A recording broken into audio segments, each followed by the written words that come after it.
नमस्कार. श्री स्वामी समर्थ. अश्विन महिन्यातील कृष्ण पक्षातील चतुर्दशी तिथीला नरक चतुर्दशी साजरी केली जाते. याला छोटी दिवाळी, रूपचौदस, नरक चौदस किंवा काली चौदस असेही म्हणतात. अश्विन महिन्यातील कृष्ण पक्षातील चतुर्दशीच्या दिवशी भगवान श्रीकृष्णाने नरकासूर नावाच्या राक्षसाचा वध केला होता. म्हणून या दिवसाला नरक चतुर्दशी म्हणतात.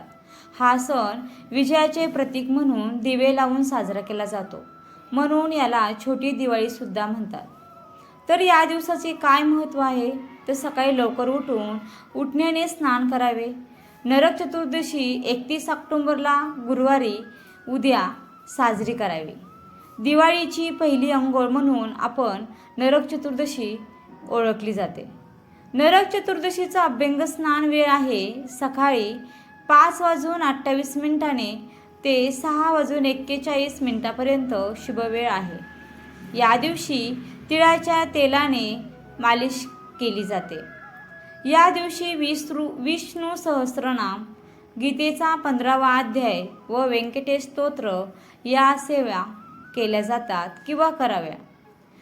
मरताना नरकासुराने श्रीकृष्णाला या दिवशी जो माणूस सूर्योदयापूर्वी स्नान करेल त्याला नरकवास होऊ नये हा वर मागितला आणि म्हणून या दिवशी सूर्योदयापूर्वी नरकासुराचे प्रतीक म्हणून कारिटाचे फळ पायाखाली घेऊन अभ्यंग स्नान करून शेणामातीचा नरकासूर करून त्यावर केरकचरा टाकतात. छोट्या दिवाळीच्या दिवशी हनुमान जन्मोत्सव साजरा केला जातो आणि म्हणून या दिवशी हनुमानाचीही पूजा केली जाते. तसेच यमाच्या नावाने एक दिवा देखील दान केला जातो. दिवाळीच्या रात्री यमाच्या नावाचा दिवा दक्षिण दिशेला लावला जातो. त्याला यमदीपदान असे म्हणतात. असे मानले जाते की दिवाळीच्या एक दिवस आधी यमाच्या नावाने दिवा लावल्याने अकाली मृत्यूची भीती नाहीशी होते. तसेच संध्याकाळी वाईटवर चांगल्याचा मात करण्यासाठी दिवा लावला जातो. हा दिवा पिठाचा 4 बाजू असलेला दिवा असतो. तो घराबाहेर ठेवला जातो. छोटी दिवाळी हा दिवस धार्मिक नसून सामाजिक संवादाचा दिवस मानला जातो. या दिवशी नातेवाईकांच्या घरी जाऊन मिठाई वाटली जाते.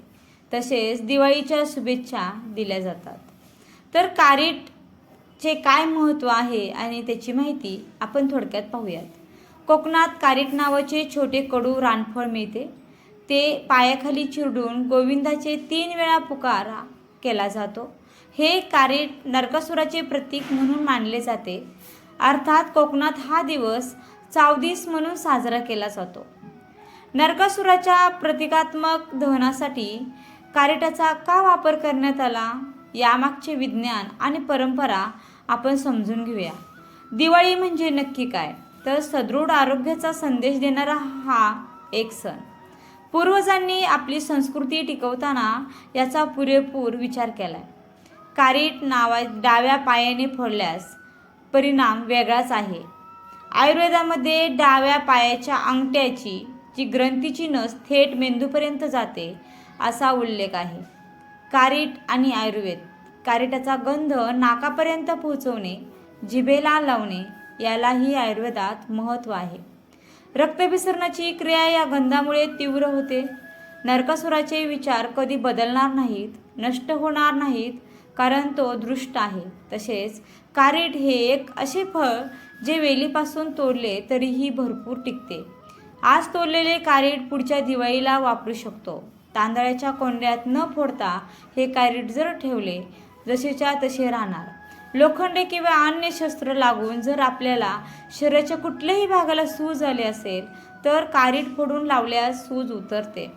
ग्रामीण भागातील शेतकऱ्यांना बहुधा पायाच्या बोटांना नखांना कोर होते तर त्यावेळेला बोटाला कारीट लावले जाते.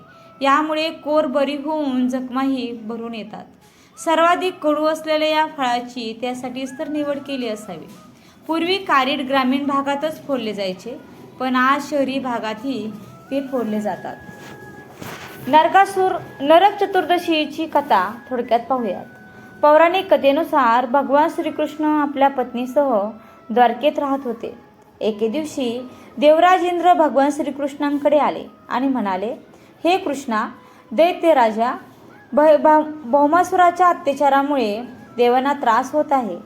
क्रूर भौमासुराने वरुणाचे छत्र, आदितीचे कानातले आणि देवतांचे रत्न हिसकावून घेतले आणि तो तिन्ही लोकांचा राजा झाला. भौमासुराने पृथ्वीवरील अनेक राजे आणि सामान्य लोकांच्या मुलींचे अपहरण केले आहे आणि या तिन्ही जगाला त्या क्रूर राक्षसापासून वाचवा. देवराज इंद्राचे बोलणे ऐकून भगवान श्रीकृष्ण आपली पत्नी सत्यभामासह गरुडावर स्वार झाले आणि क्रूर भौमासुराचे वास्तव्य असलेल्या प्रगोज्योतिषपुरात पोहोचले. भगवान श्रीकृष्णाने सर्वप्रथम आपल्या पत्नीच्या मदतीने मूर नावाच्या राक्षसाचा 6 पुत्रासह वध केला. मूर राक्षसाच्या वधाची बातमी ऐकून भौमासूर आपल्या सैन्यासह युद्धासाठी निघाला. भौमासुराला एका स्त्रीकडून मारले जाईल असा शाप होता आणि म्हणून भगवान श्रीकृष्णाने आपली पत्नी सत्यभामाईला सारथी बनवले आणि युद्धाच्या शेवटी सत्यभामाच्या मदतीने भौमासुराचा वध केला. यानंतर त्याने भौमासूरचा पुत्र भगदत्त याला निर्भयतेचे वरदान देऊन प्रगोज्योतिषाचा राजा बनवले.